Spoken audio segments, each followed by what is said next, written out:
Hello everyone. Last lecture में हमने Harappan peoples की लाइफ स्टाइल देखी थी कि कैसा उनका रहन सहन था, खाना पीना उनका कैसा था, किस तरह से वो लोग काम करते थे, सिटी की लाइफ कैसी थी, विलेजेस की लाइफ कैसी थी।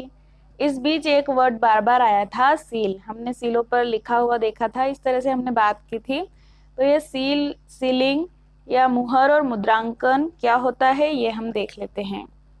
हमने देखा था कि लोग सामान को ले जाने के लिए इस तरह की कार्ट्स का यूज करते थे। जब लोग सामान कहीं दूर भेजते थे तो वो जो भी पैकिंग यूज करते थे, थैला, डब्बा, जिस भी चीज में वो सामान डाल रहे हैं, तो उस सामान को पैक करके उसके मुंह पर गीली मिट्टी लगा दिया करते थे और गीली मिट्टी के ऊपर इस तरीके की सील से उसको गीली मिट्टी को दबा दिया करते थे, जिससे इस पर जो डिजाइन बनी हुई है इस सील पर, वो उस गीली मिट्टी पर छाप छप जाती थी। तो अब जो रिसीवर है उसको पता चल जाएगा कि अगर सामान पर ये मिट्टी की छाप सही सलामत लगी हुई है, इसका मतलब सामान के साथ कोई छेड़खानी नहीं हुई है। और अगर सील टूटी हुई मिली है तो सामान के साथ किसी ने खोल के कुछ देखा है या निकाला है, पता चल सकता है। ये जो मुहर या सील लगाई जाती है, इस छाप को मुहरबंदी या सीलिंग कहते हैं। अब हम देखते हैं कि इतने सालों बाद ये शहर पूरे कैसे खत्म हो गए। The mystery of the end. Around 3900 years ago, 3900 साल पहले यहाँ की लाइफ स्टाइल में एक मेजर चेंज आया। लोगों ने कई सिटीज को छोड़कर जाना शुरू कर दिया। राइटिंग, सील्स एंड वेट्स जो यूज होते थे वो यूज होना बंद हो गए और जो रॉ मटेरियल वो दूर दूर से लाते थे वो भी बंद कर दिया। मोहनजोदाड़ो में तो सड़कों पर कचरा इकट्ठा होने लगा और सड़कें, नालियां टूटी हुई मिली और छोटे छोटे झुग्गी नुमा घर सड़कों पर ही बनने लगे। ऐसा क्यों हुआ? We are not so sure.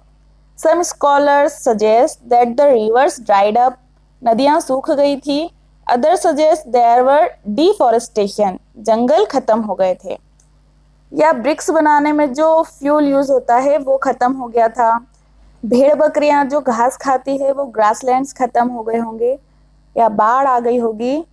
लेकिन इन सब इंसिडेंट से किसी एक या दो एरिया में ऐसा हो सकता है, बाढ़ से एक दो नगर खत्म हो सकते हैं। नदियां भी सभी एक साथ तो नहीं सूख सकती हैं। लेकिन सारे नगरों का अंत कैसे हो गया? It appears as if the rulers lost control. ऐसा भी हो सकता है कि शासकों का नियंत्रण खत्म हो गया होगा। जो भी हुआ हो, कई जगहों पर इनके इफेक्ट्स क्लियर दिखते हैं। जैसे सिंध और वेस्ट पंजाब पूरी तरह उजड़ चुके थे।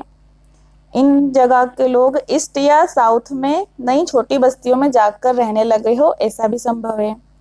जो भी हुआ हो, ये सब तो खत्म हो गया, लेकिन इनके 1400 साल बाद फिर से नए नगर बसने लगे और उनका डेवलपमेंट शुरू हुआ, जो हम चैप्टर 5th एंड 8th में आगे पढ़ेंगे। एल्सवेयर में हम इजिप्ट के बारे में देखते हैं आज।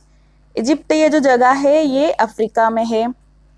इसका जो ज़्यादातर पार्ट है वो ड्राई डेजर्ट है, सूखे रेगिस्तान है खूब दूर दूर तक। तो यहाँ जो रहने वाले लोग हैं, ये अधिकतर लोग यहाँ की एक फेमस नदी है नील नदी, इसी के आसपास रहते हैं। यहाँ लगभग 5000 साल पहले जो किंग्स यहाँ रूल करते थे, उन्होंने अपनी आर्मी से gold, silver, Ivory, timber, precious stones, ऐसी चीजें अपनी आर्मीज को दूर दूर भेजकर मंगवाई। अब ये राजा लोग जब मर जाते थे तब इनकी जो डेड बॉडी होती थी, इनको वो इस तरीके के पिरामिड में प्रिजर्व करते थे। ये जो आपको फोटो में पिरामिड दिख रहे हैं, ये एक्चुअली उन राजाओं के मकबरे हैं। ये मकबरा वर्ड हमने आप लोगों ने सुना होगा, जैसे मुमताज का मकबरा जिसको हम ताजमहल के नाम से जानते हैं। तो यहाँ का रिवाज इस तरीके से पिरामिड बनाने का रहा होगा। इसके अंदर भी डेड बॉडी प्रिजर्व रखी जाती है। तो ये मकबरे या टॉम बनवाने का अलग अलग जगह का अपना अपना स्टाइल हो गया।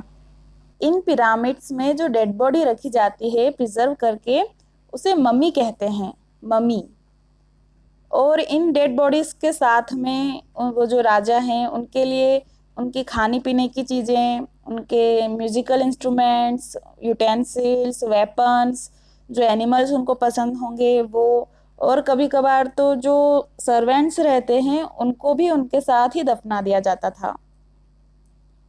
डेड बॉडीज के साथ एनिमल्स दफनाने का सिस्टम हम पहले भी देख चुके हैं, जब एक स्केलेटन मिला था और उसके साथ 2 बकरियां दफनाई हुई मिली थी। लेकिन ये जो पिरामिड वाला सिस्टम है, ये दुनिया का सबसे महंगा, सबसे खर्चीला सिस्टम था। कीवर्ड्स देख लेते हैं। सबसे पहला कीवर्ड है सिटी। सिटी इसमें हमने देखा था जहाँ पर क्राफ्ट पर्सन, स्क्राइब्स या रूलर्स रहते हैं। Next Citadel. सिटाडेल में हमने देखा था जो वेस्ट पार्ट था स्मॉलर बट हायर, जो ऊंचाई पे जो लोग रहते हैं, जो स्पेशल लोग जहाँ पे रहते हैं, उसको नगर दुर्ग या सिटाडेल कहा गया है। रूलर शासक, जो लोग राज करते हैं, जिनकी बात सभी लोगों को, आम जनता को माननी पड़ती है, वो रूलर होते हैं। स्क्राइब, जिनका काम लिखा पढ़ी का होता है। लिपिक, जो मुंशी भी होते हैं और जो लिखने का काम करते हैं। क्राफ्ट पर्सन, जो जैसे मूर्ति बनाना है, सील बनाना है और भी दूसरे कलाकारी वाले जो काम होते हैं वो क्राफ्ट पर्सन करते हैं। मेटल मीन्स धातु, जो जैसे सोना, चांदी, और कौन सी धातु थी, कॉपर एंड ब्रॉन्ज, इनको धातु कहते हैं।